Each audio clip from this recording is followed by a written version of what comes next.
War is hell. It's an old adage, but an accurate one. The death, loss, and suffering which comes from violent conflict touches everyone involved, civilians and soldiers alike, and on all sides of the dispute. No one walks away unscathed. Some wars are necessary, of course. Nations have the right to defend themselves against unprovoked aggression, and populations are sometimes justified in rising up against oppressive governments and dictators. Wars can result in acts of bravery and heroism that are unparalleled in human history, but they will also unleash some of our darkest impulses, unlocking primal instincts and justifying terrible acts of violence which would be considered murder in times of peace. But the many conflicts we've seen over the centuries all have one thing in common. They've all been fought between human beings. But the final war, if and when it comes, will be one for the survival of our species, as we come together to desperately resist the legions of hell. By now, you've no doubt heard the accounts of my predecessors, the history enthusiast who visited a secret museum telling the story of a future apocalypse, and the student who unwittingly stumbled into an alternate universe, attending a lecture charting hell's victory over Allied and Axis forces during World War II. And who am I, you might ask? Well, that's not really important. I wish to remain anonymous for my own reasons, but let's just say that I have a vested interest in these tales of hellish conquests and extinction events. Many will write them off as nothing more than scary stories on the internet, but I always believed that there was more to it. I went out to seek the truth, and I found it. A big part of me wishes I hadn't embarked on this dangerous quest. The acts of bloody violence and wanton slaughter I've witnessed, those appalling images will be burned into my memory forever, but still, I alone have seen the full picture, and I'm here to tell you the truth. Yes, we are facing a terrible fight for survival, and sadly, many will suffer and die. But the outcome of the final war is not inevitable, and we are not facing this threat alone. But I'm getting ahead of myself. Let me start at the beginning. My fascination, or rather obsession, with the myth of the final war led me to some dark corners of the internet and far-flung places in my relentless search for clues. It was one of these hidden forums that led me to a unique living history tour, which one anonymous poster described as a life-changing experience. I recognized the code words, knowing how a similar post had led the history enthusiast to a hidden museum, and so my curiosity got the better of me and I took the bait. The location of the tour was marked by GPS coordinates. When I looked it up on Google Maps, I instantly had a eureka moment. The starting point of the tour was a field just south of Tipeville, on the banks of the River Somme in northeast France. This was, of course, the site of one of the bloodiest battles in human history, back during the blood-soaked summer of 1916, as Allied and German forces fought a horrific war of attrition in the muddy fields and trenches along the front line that barely moved in years. From my research, it seemed that evil always enters our realm in these theaters of mass violence, using the blood and the darkness to their benefit and drawing strength from the death and suffering to support their hellish invasion. This was the lead I'd been waiting for. I felt sure of it. I live in the UK, so I traveled by car, embarking on the Eurotunnel shuttle from Folkestone to Calais and driving east to the Somme. I felt an incredible poignancy as I drove through the French countryside on the route to Tipeville, passing the numerous graveyards and memorials. So many thousands had lost their lives here a little over a century ago, churned up in the bloody inferno of industrial warfare. If I'd had the time, I would have liked to pay my respects to the dead, but sadly, my mission was too important and I couldn't afford any distractions. I arrived about an hour before our tour was due to start. This was intentional, as I wanted to learn the lay of the land before all hell broke loose, if you'll excuse the pun.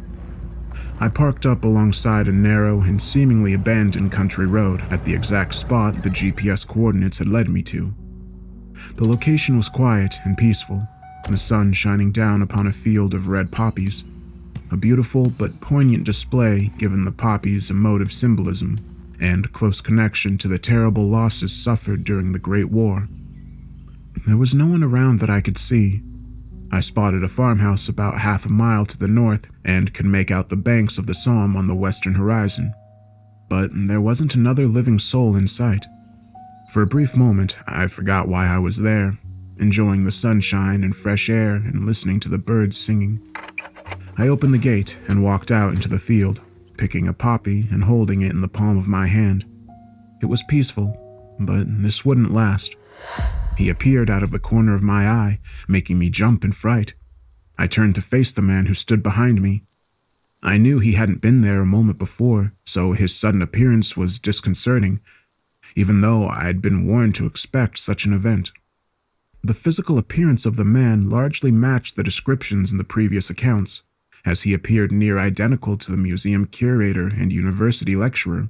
He wore thick reading glasses and a tweed suit while sporting a tidy beard and short haircut. I don't know whether it's the same individual in every story. It's probably not. The more likely explanation is this. The entity has chosen to assume the identity of a seemingly harmless academic type. In reality, of course, he's anything but. It's his eyes that give him away, however, filled as they are with a barely concealed malice. He smiled thinly as he spoke, calling out to me across the field and speaking in a polite but somehow also sinister tone of voice. "Good evening, sir. What a pleasure to meet your acquaintance." He marched across the field, the innate grin still on his lips as he held out his hand in an act of false friendship. I reluctantly shook his hand, not wishing to blow my cover at this early stage. A chill went through me as I touched his ice-cold palm and looked into his dark, hateful eyes. "Have you come far?" he asked while maintaining his amicable pretense. Yes, quite far, but the drive was rather pleasant." "Oh, excellent, excellent," he replied enthusiastically. "Well, I see no reason for further formalities. An educated man such as yourself knows the lay of the land, so shall we begin our tour?" His choice of words concerned me. I wasn't surprised that the tour guide was expecting me. Somehow, they always knew when we were coming. But did he know my true agenda? I certainly hoped not, because this would place me in extreme danger. Even at this late stage, I considered turning on my heels and running back to my vehicle, but I'd come this far, and I knew I had to see this through. "Sounds good," I responded, noting the sly glint in the tour guide's eyes, and his cruel smile, which never faltered. But there was a further twist in the tale to come. A moment later, a second figure appeared by our side, seeming to materialize out of thin air. I looked up at what appeared to be an elderly woman, hunched over and walking with the aid of a stick. Her head was covered by a shawl, and she also wore a heavy winter coat, despite the fact it was a warm summer's day. She glanced across at me, smiling sweetly and exerting a positive aura that was in stark contrast to that of the devilish tour guide. Her skin was wrinkled, but her eyes still retained a bright spark, and she surprised me by shooting me a sly wink. I was both shocked and concerned by the old woman's presence here. The previous accounts hadn't mentioned anything about a third party being present during the event. I worried that this vulnerable lady had unwittingly stumbled into this very dangerous situation. My anxiety only increased when I noticed the guide's reaction to her sudden appearance. I watched in dismay as his face turned red with rage and he suddenly spat out his words. "And who are you? What the hell are you doing here?" His tone was very aggressive, but as it turned out, the old lady was more than a match for him. "Good sir, I will ask you to show some manners. I am a guest who wishes to join your tour. Is this not permitted?" "It is out of the question." The guide shot back. "I have my guest, and this tour is one-on-one." She glanced over at me, a spark in her eye as she said, "I'm sure this gentleman won't mind if I tag along. What do you say, young man?" My mind was racing, and I didn't want the mystery woman jeopardizing my mission, but at the same time felt reluctant to offend her. I stuttered my reply, saying, "Well, not as such, but I didn't get a chance to finish my sentence as she cut me off abruptly. "There. You see? It's not a problem. You'll hardly know I'm here." The guide still looked furious, glaring hatefully at the woman and then at me before he regained some level of self-control. "Fine." He finally relented. But you must not interrupt my talk or interfere with the tour in any way. Otherwise, there will be hell to pay. I recognized a threat when I heard it, but the lady didn't seem to notice the sinister undertone behind his words, merely nodding her head and replying, I'll be no trouble at all. Don't you worry, good sir. Very well, then let us begin. The guide continued, whilst motioning us out towards the poppy-covered fields. Welcome, guests, to this most solemn and sacred of sites. As you are aware, this location was the scene of one of the bloodiest battles of the 20th century. In the late summer of 1914, the European powers went to war, with an alliance of Britain, France, and Russia pitted against the Central Powers of Germany, Austria-Hungary, and the Ottoman Empire. The German High Command launched their Schlieffen Plan, launching an invasion of Belgium and northeast France with the aim of capturing Paris and forcing the French out of the war. The German plan failed, however, as the armies were pushed back from the French capital, and a bloody war of attrition followed, with neither side able to make significant headway. Terrible weaponry was deployed: artillery, machine guns, poison gas. Casualties were horrific, and the blood-soaked, muddy, and rat-infested trenches soon turned into a hell on earth. During the summer of 1916, Allied forces launched their long-awaited offensive along the River Somme. The attack was preceded by a huge artillery bombardment lasting days. The British believed the German defenses couldn't survive such a heavy bombardment, but they were wrong. What followed was a bloodbath, one which ultimately resulted in 1 million casualties and made little change to the front. Right here where we stand, the British X-Corps pushed forward across no man's land on July 1st, 1916, the bloodiest day in the history of the British Army. On this ground, just over 100 years ago, thousands of men died under a rain of fire. It's hard to imagine such death and suffering occurred here, isn't it? Yes, I answered truthfully as I cast my eyes over the tranquil field. Time is a great healer. The old woman added, Well, time isn't something which concerns us here. We offer a unique experience, one which allows our guests to see and hear firsthand what war is really like. I stared at the tour guide in confusion, asking, What do you mean? The guide smiled sadistically, and my heart froze because I knew something bad was coming, but the trick that bastard pulled was really unexpected. All he had to do was click his fingers to turn the world upside down. I felt a surge of energy and was temporarily blinded by an intense light brighter than the sun. I fell down to my knees, covering my eyes behind my hands, and when I opened them again, I found myself in another place, or more accurately, another time. The poppy fields, trees, tidy fences, and farmhouse were replaced by a dead landscape of mud, barbed wire, and shell craters. The sun had risen on the far horizon, but there was no joy in this new morning. As soon as I surveyed my surroundings, my eardrums were almost burst by a series of almighty explosions and unholy fire raining down above us. I looked to the east and saw the shells falling, the blasts hitting the trench line and concrete bunkers. When I turned to the west, I saw guns lighting up on the horizon with a second trench line in front of them. To my horror, I realized we'd been transported back to July 1916, right in the middle of the battle. What's worse, the three of us were standing in no man's land between the British and German lines. I told myself it couldn't be possible, that this must be some optical illusion of some kind, but it all seemed so real. The mud beneath my feet, the thundering sound of the artillery barrage, and even the smell, the cordite, smoke, and awful stench of rotting corpses. I was understandably terrified because I'd suddenly found myself standing in the most dangerous spot on Earth, stuck between two industrial-age armies and their deadly array of weaponry. But when I looked at my mysterious companions, I saw they had no such fear. "Do not worry, sir," said the guide, his voice somehow audible even above the hellish din of the artillery. "You are quite safe as long as you stay by my side." I looked to the old lady for assurance, as she seemed privy to whatever devilish trick the guide had pulled to bring us to this hellscape. This man will lie to you about most things, but on this he is telling the truth. I shook my head in dismay, my brain still unable to comprehend what was happening to me. I knew going in that this wasn't going to be easy and had fully expected to witness terrible things, but this was beyond my wildest imagination.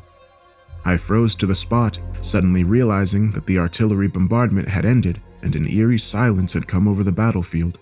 But, of course, it didn't last. Then I heard a series of sharp whistles from the British trench line, and I watched on in horror as ladders were raised and helmeted Tommies emerged, striding out into the killing fields. My God, I swore. The tears rolled down my cheeks as I watched the tragedy unfold.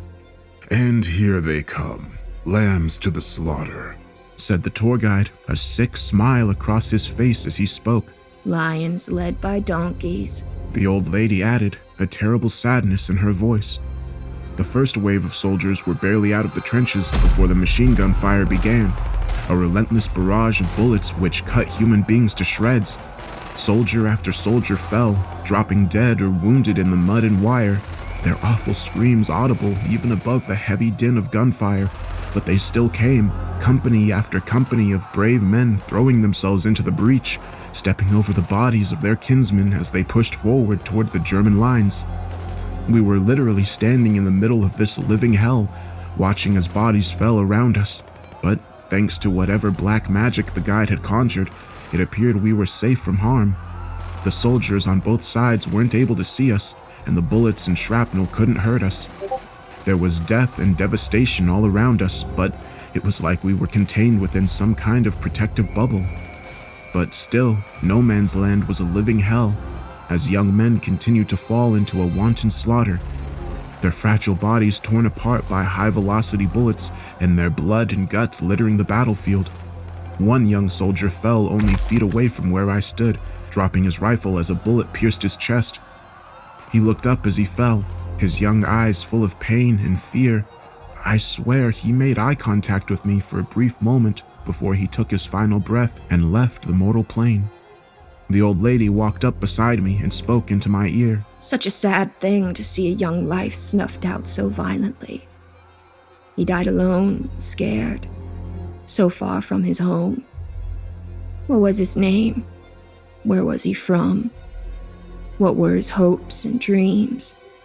Each death is its own individual tragedy, and there are so many. Her words moved me, but they clearly angered the guide. Bah! Enough of this sentimental rubbish, he snarled. War is war, and besides, the main event is still to come. I shot him a look, wondering what he meant, and all of a sudden everything stopped. The machine guns and artillery all ceased, and the advancing troops, those who were still alive, stopped in their tracks, simply standing still in the middle of no man's land.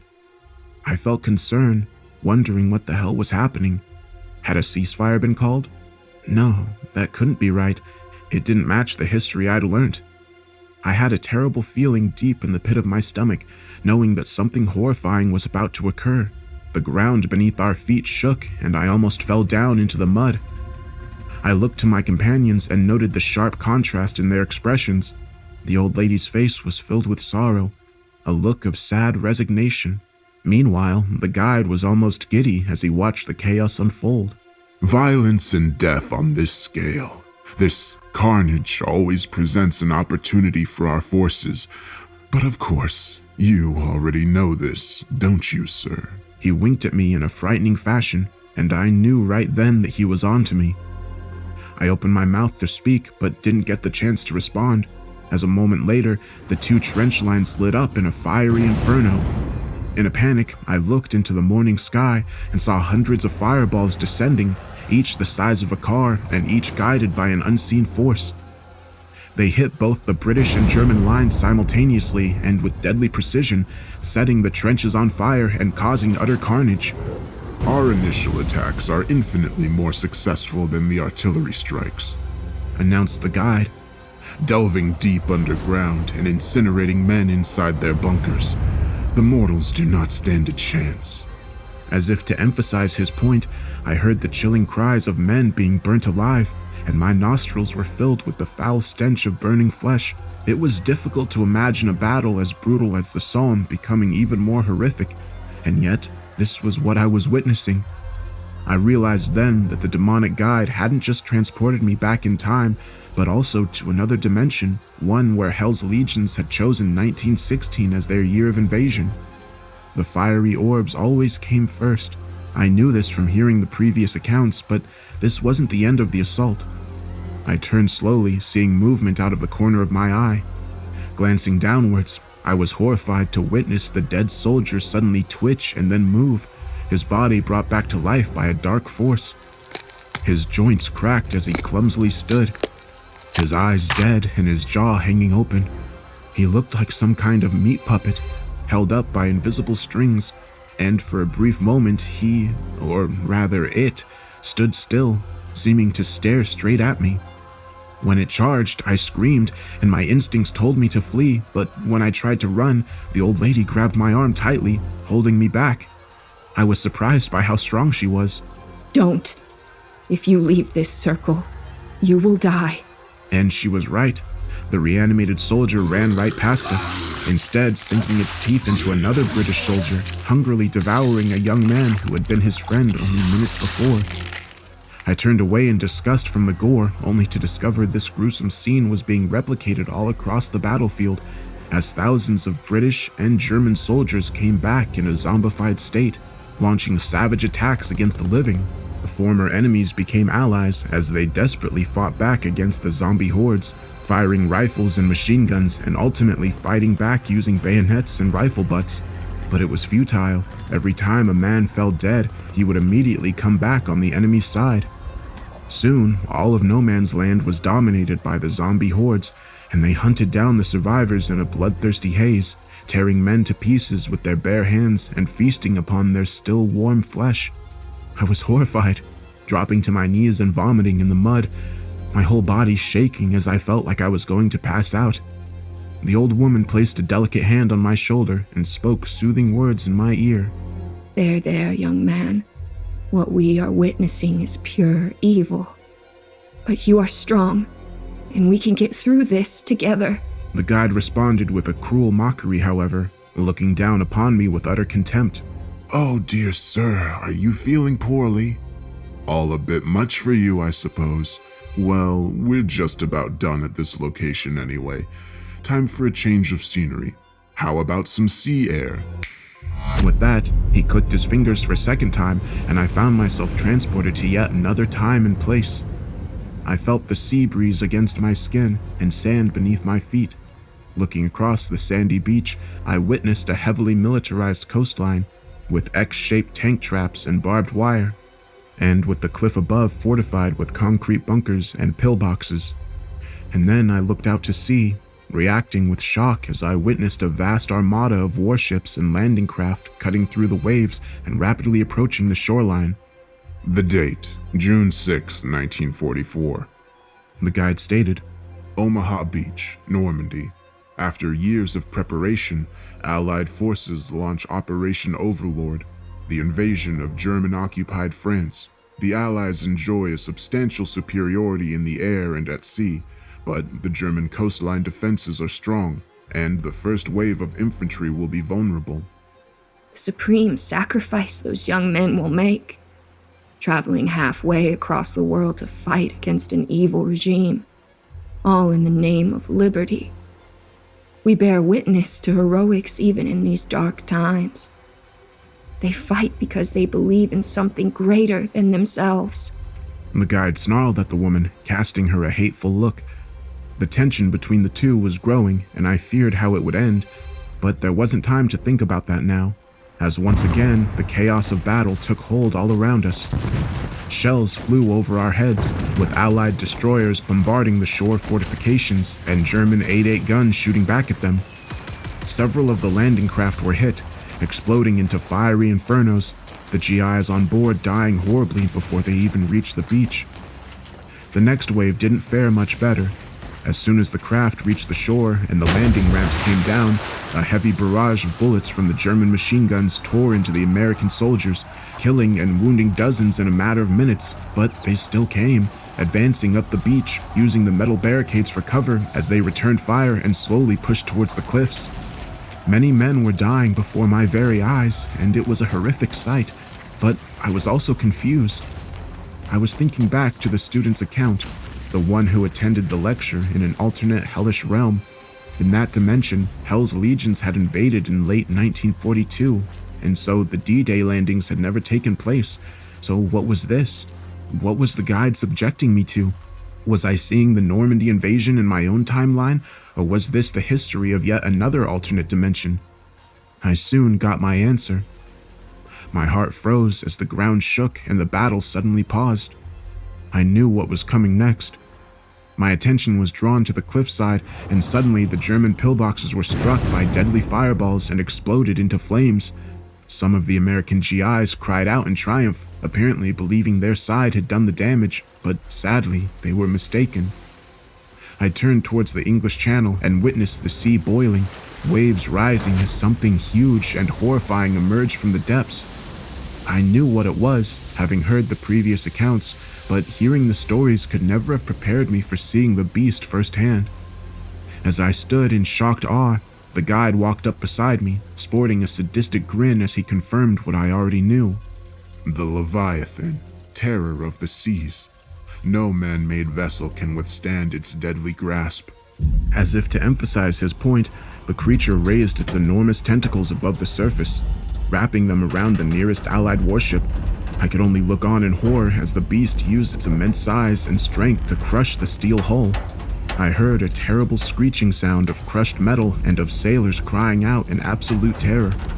The beast slowly pulled the destroyer downwards, condemning its crew to a watery grave. Its terrible task done, the beast moved on to its next target, attacking a second warship with impunity. The GIs on board had stopped fighting, as all now looked back towards the sea, unable to comprehend the horror they were witnessing. Some of the landing craft had made landfall, while others were still in the water. The landing was already in disarray, but Hell's forces had yet another devilish trick up their sleeves. I saw movement underneath the water's surface as yet unseen predators swam into position and prepared to attack. The first beast leapt up from the water, literally jumping into the waterborne landing craft and tearing into the men inside in a bloody massacre. It all happened so quickly that I hadn't got a look at the monster, but hundreds more were coming, emerging from the depths to attack both the boats and the shoreline. The best way I can describe them is sea serpents, each at least 20 feet long and covered in thick green scales, their eyes a hellish shade of red and their hideous maws filled with dagger-like fangs. The beasts attack with a predatory instinct, swimming the shallow waters and slithering along the sands. Soldiers screamed as they tried in vain to mount a defense, but the serpents leapt upon them, swallowing men whole in a horrifying massacre. I turned away, closing my eyes and covering my ears. Once again, the old lady came to my aid. Remember, young man, the so-called guide is a liar. You cannot trust what he shows you. I opened my eyes and raised my head, meeting her gaze as I shouted my angry reply. But this has happened! It is history! Maybe not in my world, but that doesn't make it any less real. The woman smiled thinly, shaking her head. The truth is not so simple, and there is always hope. She answered, pointing toward the cliff face. Look. I glanced over to the end of the beach, amazed to see German and American troops combining forces, forming a defensive cordon and shooting down serpents, killing several as they held the line against all odds. Very admirable, the guide said. But sadly, futile. He nodded his head upward, and I saw the monsters descending from the blue skies, merely dots at first, but then I made out their true form. Harpies, winged demons, red-scaled and armed with razor-sharp fangs and claws. Hundreds of monsters stealthily dived from above and launched their surprise assault upon the exposed human soldiers. I saw the massacre coming and cried out a warning, forgetting for a moment that these men could neither see nor hear me. The guide cackled cruelly as the winged beast tore into their prey, ripping bodies apart in a sickening bloodbath. For all their bravery, these men couldn't withstand this combined attack, and soon the serpents and harpies slaughtered them in their hundreds, the foul beasts fighting each other as they hungrily devoured their victims. Once again, I turned away in disgust, not wanting to meet the old lady's eyes because I knew she'd lied to me. She also remained silent, and so it was left to the demonic guide to speak next. Well, I think we've seen enough. Time to move on to our next location. Another click of his fingers and a blinding flash, and we were shifted to yet another hellish alternate dimension. The first thing that hit me was the stifling heat and the thick air, a humidity which made me sweat and struggle to breathe. I opened my eyes and found myself surrounded by a dense tropical forest, tall trees towering above us and thick vegetation cruelly cut back by human hands. I realized that the guide had transported us to a different continent as well as time and dimension. We were now in the tropics and witnessing a very different type of conflict. In most dimensions, the Second World War ends with the Allies victorious, The guide calmly explained. but soon after, a Cold War breaks out between the United States and Soviet Union. As an iron curtain descends and the world is divided between the communist and capitalist blocs, the advent of nuclear weapons makes all-out conflict unlikely, as neither side wants to risk triggering an apocalypse. The development frustrates my master's objectives, but there are still opportunities in the chaos. As the two superpowers vie for control and influence across the globe, this results in brutal proxy wars such as this, unconventional conflicts, but no less brutal and bloody. He paused briefly, waving his hand to draw attention to our surroundings. Welcome to Indochina, 1968. America has poured in vast numbers of troops and firepower in an attempt to defeat the communist insurgency, but their war effort is frustrated by the tenacity of the guerrilla forces. A bloody stalemate ensues, and as always, we are ready to step into the darkness. Our attentions were drawn to the skies above as I heard the recognizable drone of rotor blades and spotted the Huey troop-carrying helicopter descending, noisily making landfall in the rice-padded field where they stood. The powerful gust of hot air hit me, and the intense sound of the rotor blade spinning blocked out all other sounds. We watched as a squad of 8 heavily armed U.S. infantrymen jumped out from the chopper's side door and set up a defensive perimeter on the edge of the field, their weapons facing out toward the tree line. And then the helicopter ascended, slowly pulling up from the field and back into the blue skies, whilst leaving the troops behind to perform their mission. The soldiers couldn't see us, of course, but we were able to observe them at close quarters as they formed up and began their designated patrol into the jungle. We followed after the men, remaining inside of our protective bubble thanks to whatever dark magic the guide had evoked, but still exposed to the sights, sounds, and smells of the tropical forest, and of course the stifling, exhausting heat. I could tell how tense the soldiers were under the circumstances, twitching at every rustle of leaves, whispering about ambushes and punji traps. This was the frightening reality of counterinsurgency warfare, where an attack could come from anywhere at any time and there were no clear defined front lines. We hadn't walked for long before we reached a clearing, casting our weary eyes up a small village of bamboo huts, and my nostrils were again hit by the foul stench of death. We watched as the American soldiers discovered the first body, followed by another and another. The squad would have descended into blind panic had it not been for the stern orders of their sergeant. "Keep your shit together, boys. He boomed. We still have a job to do. Watch the tree line and look out for any booby traps." His men reluctantly obeyed, but the panicked conversations continued as more bodies were found. We saw what they saw, and I was sickened by the carnage. Clearly, the dead weren't Viet Cong fighters, but rather unarmed civilians, old men, women, and children.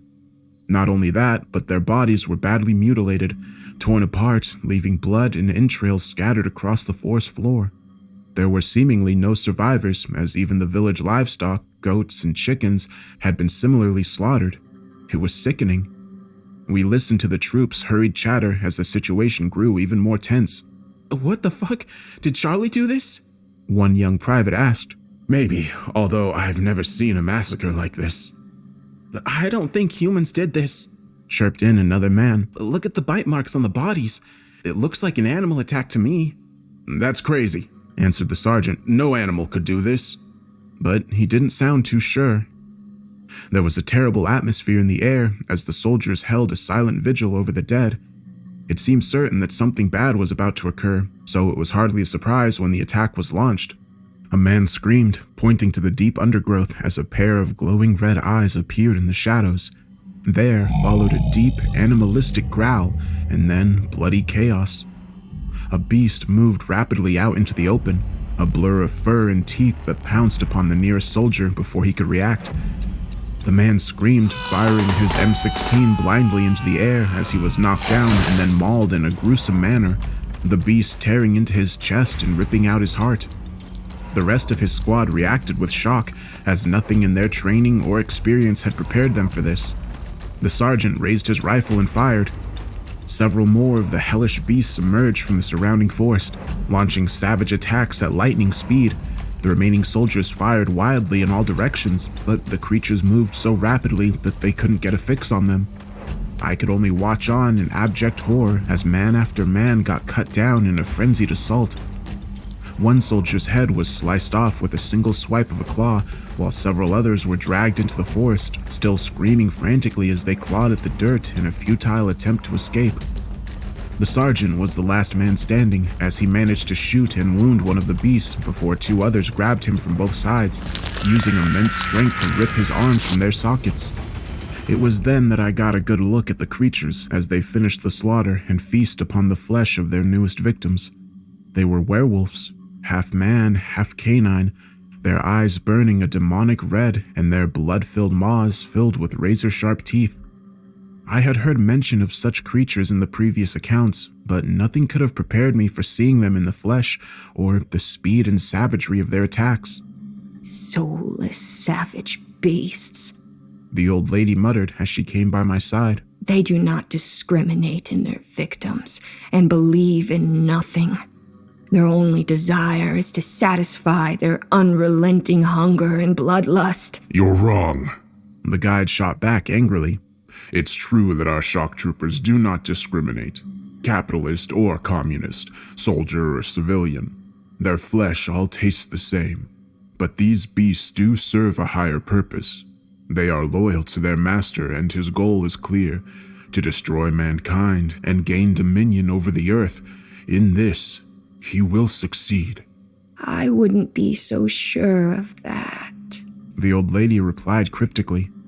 The two bizarre individuals glared at each other for a long moment as the werewolves continued to feast on dead men. I could tell the passionate hatred they had for each other, and for a second feared that violence would ensue.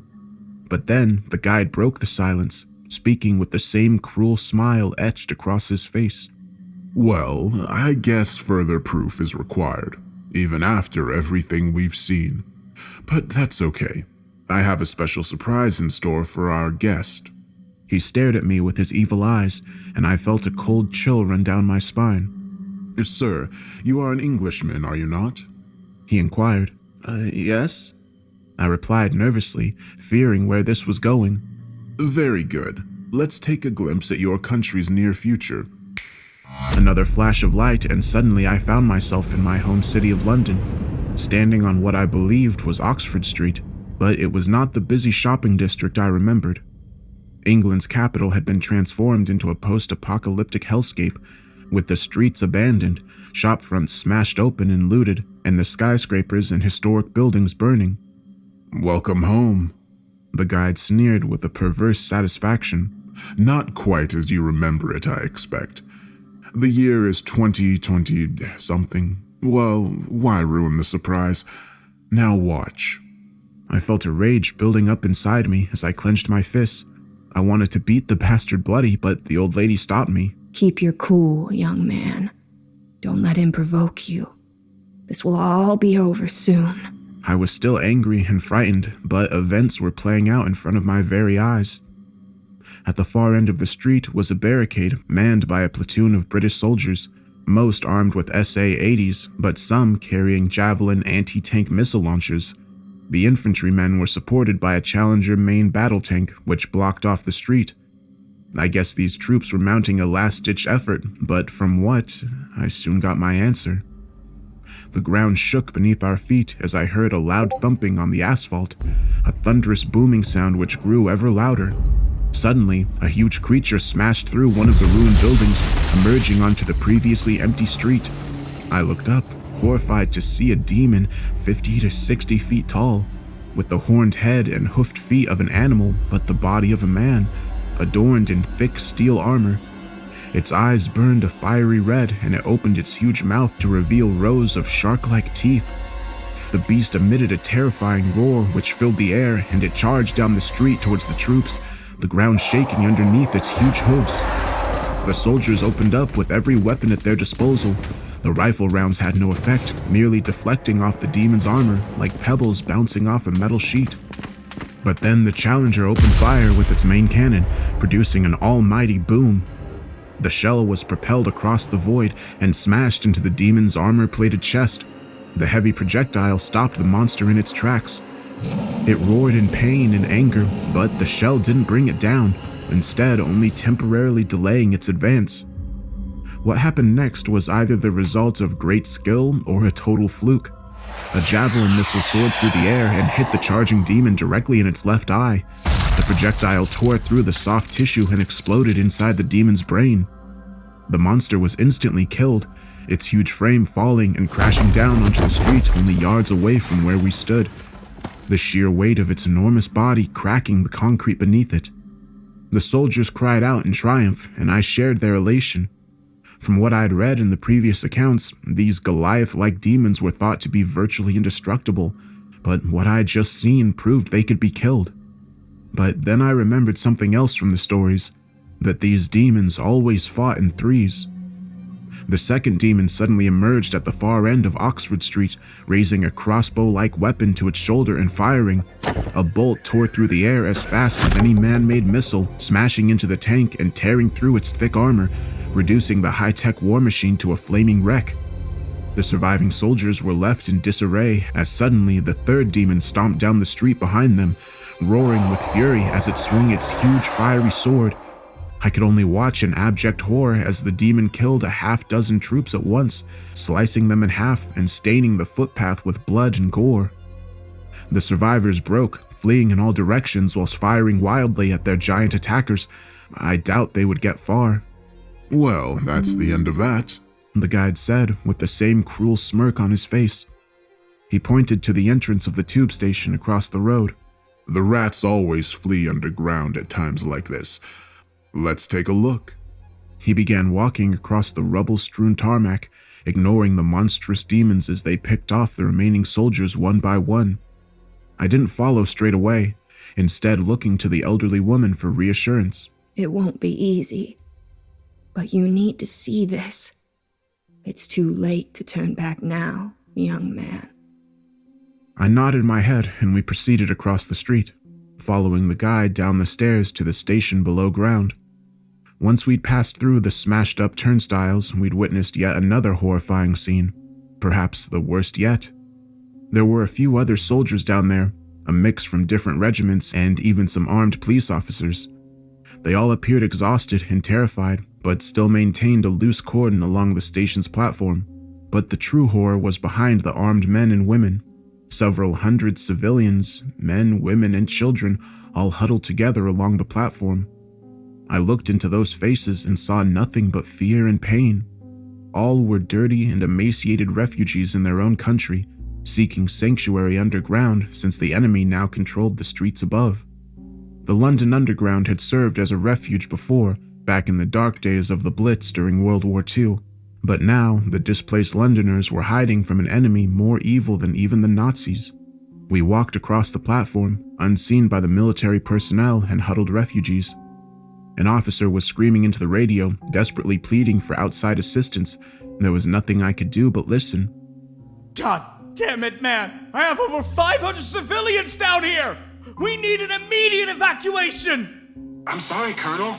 Came the sheepish reply on the other end. No helicopters are available. There's nothing we can do. I won't accept that! Let me speak with your superior officer! Hold, please. Came the nervous reply. A tense pause followed before the static was replaced by a new voice.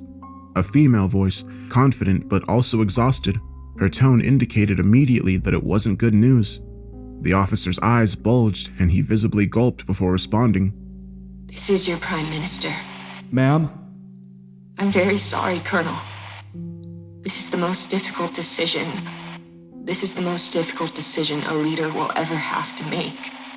And I thought I owed it to you to tell you in person. There was a tense pause, as it seemed the politician was struggling to find the words. My military advisors tell me there is no other alternative. I have authorized Operation Holy Fire. Trident has been deployed. I am so sorry, Colonel. Your sacrifice will not be forgotten. And with that, the radio call was abruptly ended. The colonel was in a state of shock, still holding on to the receiver as he looked upon the huddled refugees, his eyes wide with horror. And I understood why. Trident meant nuclear weapons.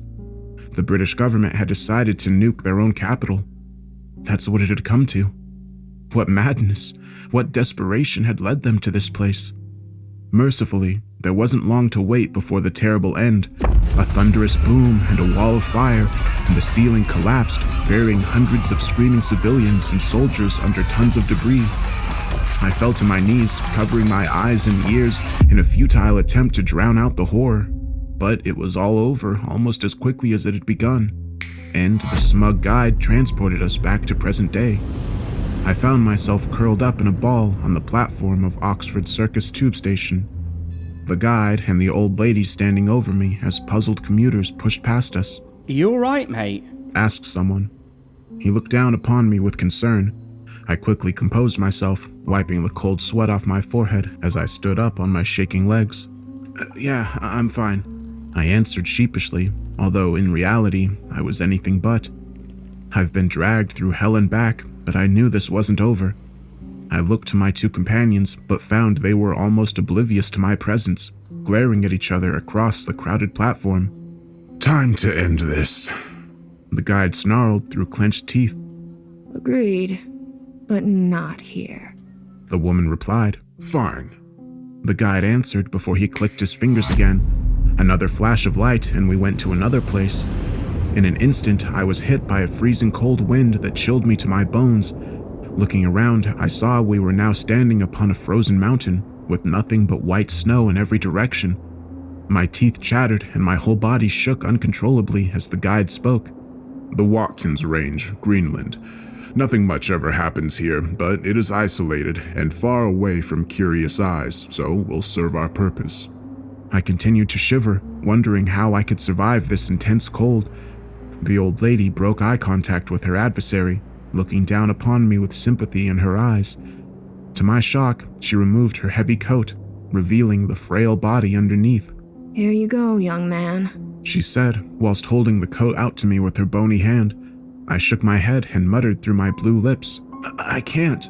No matter how cold it was, I wasn't going to deprive an 80-year-old woman of her winter coat. Trust me, she replied with a kind smile. You need it more than I do. Somehow, I believed her. I wasn't about to look a gift horse in the mouth, so I took the coat and put it on, savoring the warmth and protection it offered. Very touching. The guide mocked. You're quite the guardian angel, aren't you? I do what I can to bring some small comfort. The lady replied whilst fearlessly meeting the guide's eyes. You bloody bitch, he spat out hatefully, his face turning red with fury. You think I don't know who you really are? I clocked you as soon as I saw you. How very perceptive of you, she replied sarcastically. This only added to the guide's anger. What are you doing here? I'm here to stop you. He laughed in a cruel mockery before answering. You still don't get it, do you? We will win. Earth will fall and humanity shall perish. That's inevitable. In every timeline, we will ultimately emerge victorious. The woman smiled faintly before delivering her rebuttal. Nothing is inevitable. The future is not set in stone. And whatever evils your master has perpetrated can be undone. You will not win. Enough talk, the guide said, his eyes bulging with rage. Let's settle this. And then he really did break loose. The first thing I noticed was the guide's eyes turning a hellish shade of red, and then the horns which suddenly extended from his forehead. His white teeth became fangs, and his body grew at an impossible rate, as his height doubled, then tripled, and it didn't stop there. I stepped back, looking up in horrific awe as the former guide transformed into one of the Goliath-like demon foot soldiers, close to 60 feet tall, his hooves buried deep in the snow. He roared at a deafening volume, so loud that I feared he might cause an avalanche, but instead he produced a huge sword. easily 3 times the length of a man. The hideous weapon burned with a fiery intensity, suddenly heating up the otherwise freezing environment. I was horrified to witness the so-called guide in his monstrous true form, a soldier of hell ready to battle. But I wasn't his target.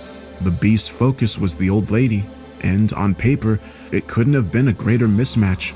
But the elderly woman wasn't as she appeared either. When I glanced back in her direction, I saw she was changing too, turning into a much younger and stronger woman. Her hair silver and eyes a striking shade of deep blue. Her body grew too, and soon she towered over me. But that wasn't all. I watched in astonishment as the woman extended a pair of huge wings from her back, flapping them smoothly as she rose up from the snow-covered ground. And then I finally understood. The woman wasn't human, she was an angel. My guardian angel in disguise, protecting me this whole time. Her former walking stick became a sword of white light, almost as long as I was tall. At her full height, she was at least 12 foot tall, but still dwarfed by the giant demon opposing her. I didn't know how she could win this fight, but my angel was full of surprises. The demon roared once more, charging across the snow as the whole mountain shook beneath his huge hooves. He swung his mighty sword with brutish strength, attempting to slice the angel in two, but while he had the size and strength, she had the speed and agility. The angel flew out of the path of the fiery sword, deftly avoiding the killer blow. The demon roared in frustration as it pulled its sword out of the snow, but the angel had already launched her counterattack, soaring in low and cutting her enemy across his thigh, slicing deep into his exposed flesh. The monster cried out in pain, angrily swinging his sword in her direction, but once again, she dodged the blow and struck back. The routine was repeated several times over, with the demon thrashing out and the angel avoiding the blows before launching her own small attacks, cutting the beast repeatedly on his chest, arms, and legs.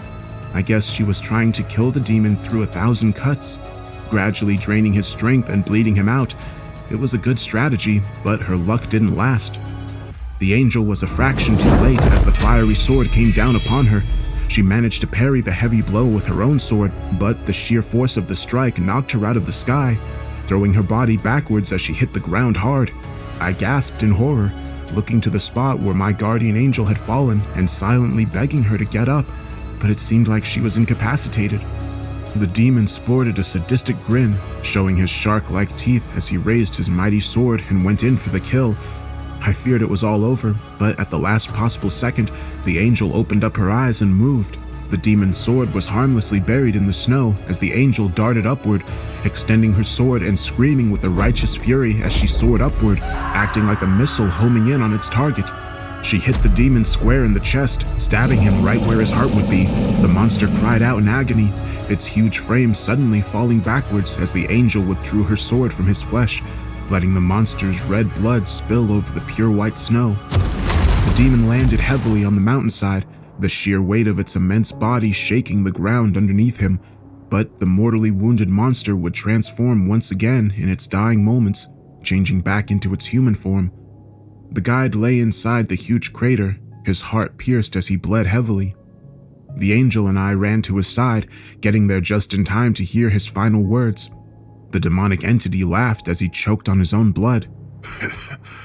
You think this is over? He sputtered, his eyes still full of hatred as he glared up at us.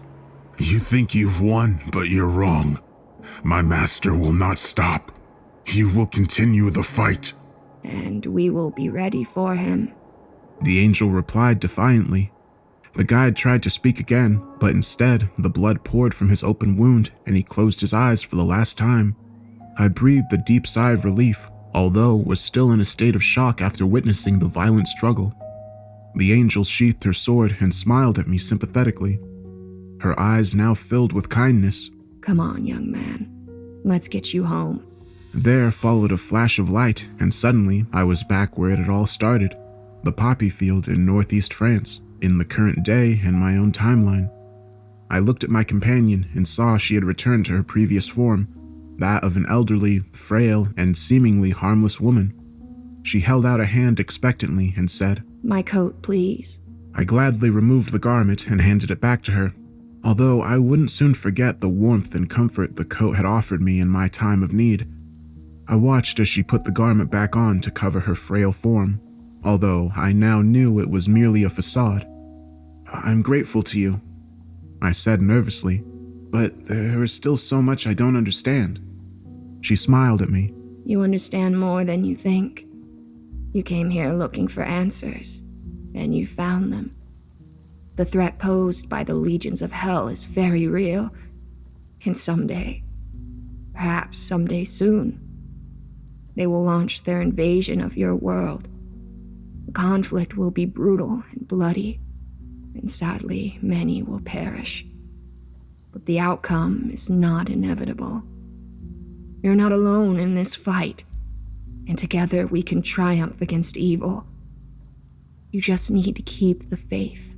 She paused, looking over the fields and pointing towards the bright sun on the far horizon. Even here there is beauty, after all the suffering and death that once occurred where we stand. There is always hope for a brighter future. Remember that, young man. I looked to the horizon briefly, and when I turned back, the woman was gone, leaving me alone in the field with my thoughts. So, there you have it, good people. My story in its entirety. It's far-fetched, and many of you may not believe it, but I swear my account is the truth. I'm telling you all this to back up my predecessors, and also to pass on the warning. War is coming, but all is not lost. There is much darkness in this world, but there is also light. And they say the night is always darkest before the dawn. Godspeed, my friends.